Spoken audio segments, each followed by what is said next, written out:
नमस्कार दोस्तों, कैसे हैं आप लोग। बिल्किस बानो का जो गैंग रेप हुआ था उसके रिस्पेक्ट में ऑलरेडी मैं एक वीडियो बना चुका हूं। 11 लोग जो कि बिल्किस बानो के गैंग रेप के लिए कन्विक्ट किए गए थे, इनकी फैमिली के कुछ और मेंबर्स के मर्डर के लिए कन्विक्ट किए गए थे, जिसमें एक 3 साल का बच्चा था।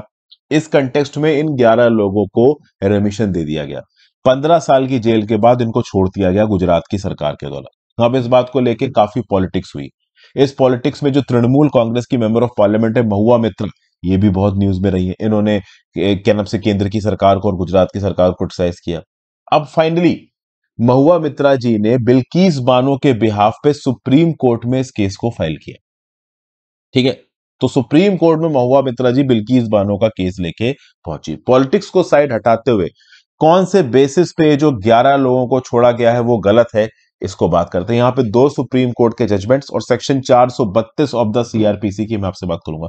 छोटी सी वीडियो है, बस लीगल बेसिस बताने के लिए मैं ये वीडियो आपको बता रहा हूं। तो जो राज्य की सरकार है गुजरात की, उसने एक कमिटी के आधार पर ओवरऑल इन 11 लोगों को छोड़ा है। किस सेक्शन ऑफ द सीआरपीसी के अंदर छोड़ा है? सेक्शन 432 ऑफ द सीआरपीसी के अंदर छोड़ा है। अब एक बार देखते हैं section 432 of the CrPC. Power to suspend और रेमिट सेंटेंसेस।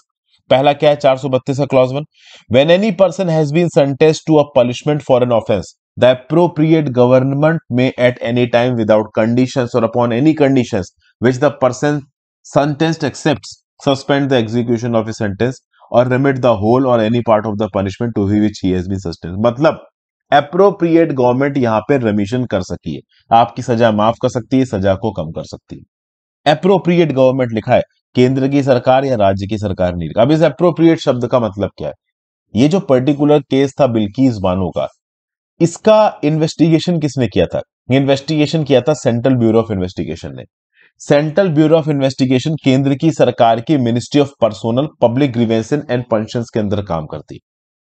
तो पहला लीगल लूप होल यहां पे ये निकल के आ रहा है कि अगर गुजरात की राज्य की सरकार पूरा इन्वेस्टिगेशन करती और फिर गुजरात की हाई कोर्ट यहां पे सजा सुनाती, तो उस केस में technically section 432 of the CrPC के अंदर गुजरात की सरकार के पास ये ताकत होती कि वो बिल्किस बानो को रेमिशन दे सकता है।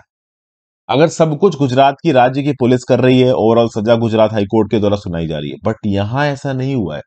यहां पे इन्वेस्टिगेशन सीबीआई के थ्रू हुई है और मैटर गया था बॉम्बे हाईकोर्ट में।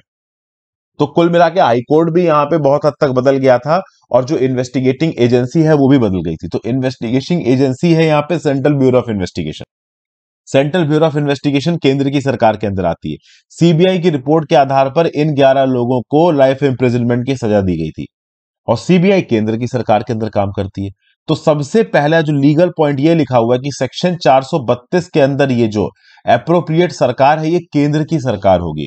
तो अगर गुजरात की राज्य की सरकारों को इस 11 कन्विक्ट्स को छोड़ना था तो पहले केंद्र की सरकार से परमिशन लेनी चाहिए थी। इन्होंने केंद्र की सरकार से परमिशन नहीं ली, तो लीगली ये जो 11 कन्विक्ट्स को परमिशन देने वाला काम है गुजरात की सरकार का, ये गलत है। तो गुजरात की सरकार का जो कैबिनेट है, काउंसिल ऑफ मिनिस्टर्स है, उन्होंने एक प्रपोजल पास किया होगा, प्रपोजल गवर्नर के पास गया होगा, गवर्नर ने एक्सेप्ट कर लिया होगा, 11 लोगों को यहां पे छोड़ दिया। मैं रिमिशन के कॉन्स्टिट्यूशनल प्रोविजंस आपको नहीं बताऊंगा। आप रिमिशन मेरे नाम अर्षित द्विवेदी के साथ यूट्यूब में सर्च मारिए, मेरी पॉलिटी में मैंने बहुत डिटेल में लक्ष्मीकांत की वीडियोस में रिमिशन समझा रखा है, कैसे प्रेसिडेंट रेमिट करता है, कैसे राज्य की सरकार में गवर्नर रेमिट करता है, सब मैंने आपको बता रखा है। तो वो आपको मैं नहीं बता रहा हूं। तो एक तो सेक्शन 432 सीआरपीसी, इस पर्टिकुलर सेक्शन के अंदर चूंकि सीबीआई इन्वेस्टिगेटिंग एजेंसी थी, तो यहां पे राज्य की सरकार को 11 लोगों से छोड़ने से पहले केंद्र की सरकार से परमिशन लेनी चाहिए थी, उन्होंने परमिशन नहीं ली। पहली बात। दूसरी बात, 2 सुप्रीम कोर्ट के जजमेंट्स यहां पे वॉयलेट हो रहे हैं। ध्यान से सुनिएगा, ये आप क्वेश्चंस, पहली बात तो ये सुप्रीम कोर्ट के जजमेंट आपके सामने किसी मेंस के क्वेश्चन में आ सकते हैं। दूसरा, रेमिशन के रिस्पेक्ट में अगर कोई भी सवाल आता है तो ये सुप्रीम कोर्ट के जजमेंट्स आपको कोट करने, ज्यादा कुछ नहीं लिखना है, बस अगर आप जजमेंट का नाम भी याद रखो। ऑनरेबल कोर्ट जजमेंट्स, मतलब सुप्रीम कोर्ट के जजमेंट इन मारू Ram versus Union of India 1980 और संगीत वर्सेस स्टेट ऑफ हरियाणा 2013। इन दोनों ही जजमेंट्स में सुप्रीम कोर्ट ने क्या बोला?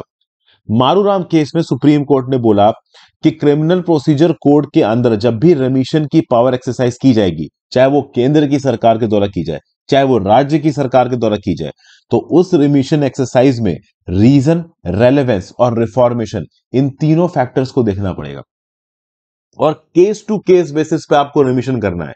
बिल्किस बानो के केस में क्या हुआ? 11 लोगों को मास रिमिशन दे दिया आपने। 11 लोगों के लाइफ इम्प्रिजनमेंट की सजा को आपने सीधे सीधे छोड़ दिया।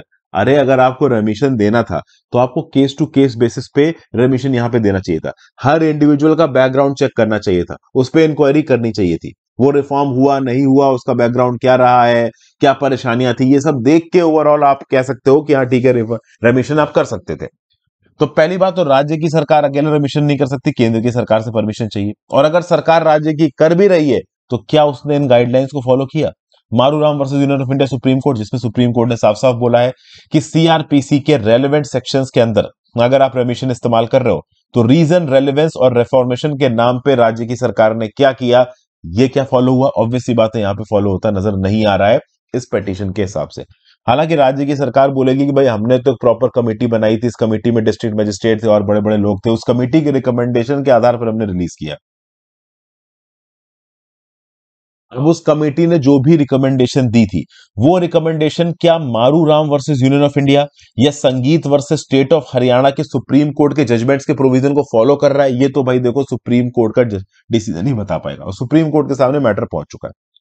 तो एक तो याद रखिएगा, मारूराम वर्सेस यूनियन ऑफ इंडिया, जिसमें सुप्रीम कोर्ट ने बोला है कि रेमिशन पावर्स को एक्सरसाइज करने से पहले रीजन, रेलेवेंस और रिफॉर्मेशन, इन तीनों चीजों को फैक्टर इन करना है, केस टू केस बेसिस पे चीजों को देखना है। एक कन्विक्ट का reformation case to case basis पे देखना है, एन मासे नहीं देखना है।